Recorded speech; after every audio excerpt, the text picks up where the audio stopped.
ఓయ్ twinkle twinkle little star. ఎవర్రా పిల్ల వచ్చి వెళ్ళిపోతుందా? ఓయ్ పాపా, ఓయ్ పాపా, ఇట్రా ఇట్రా. ఎవరు నువ్వు మా ఇంటి ముందరకు వచ్చి వెళ్ళిపోతున్నావా?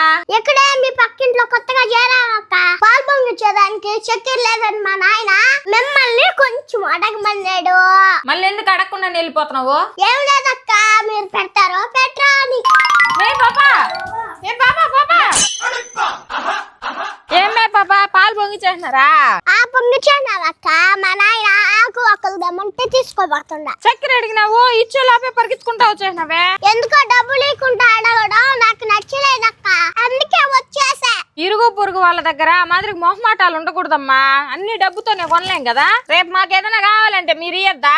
ఇచ్చేదానికి మా దగ్గరే ఉందక్క. మేము చాలా పేదాలము. రెక్కాడితే కానీ దొక్క ఆడిని బతుకులు మావి. అయ్యో చిట్టు తల్లి, నువ్వు అలా అనకరా, నాకు బాధ వేస్తుంది. ఇంతకీ మీ నాయన ఏం పని చేస్తారా? ఏం పని అక్క, మాకు 4 బర్రెలు ఉన్నాయి. 4 బర్రెలు ఉన్నాయా? అమ్మో, నెలకి ఎంత వస్తుందిరా మీకా? ఎంత వస్తుంది అక్క?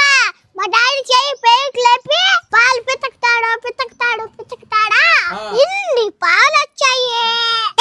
ఇన్ని పాలులో అన్ని నీళ్ళు పోస్తే ఖర్చులన్నీ పాను ఒక్క నెలకి 3 లక్షలు మిగులుతాది అంతే. అమ్మా, నువ్వు నెలంతా సంపాదించిన 3000 మొగలు పెట్టలేవమ్మా. అవునరా, మళ్ళీ నేను చేసేది సాఫ్ట్వేరు. మా డాడీది హార్డ్వేర్ పనులే అక్క. మీరు ఎంజాయ్ చేసినట్టు చేయలేవులే. సరే అక్క, నేను పోతారా?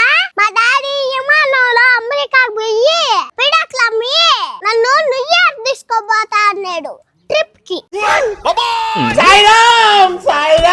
నాకు విమానం మొహం కూడా చూపించలేదు కదమ్మా. కూటి కోసం కూలి కోసం పట్టణంలో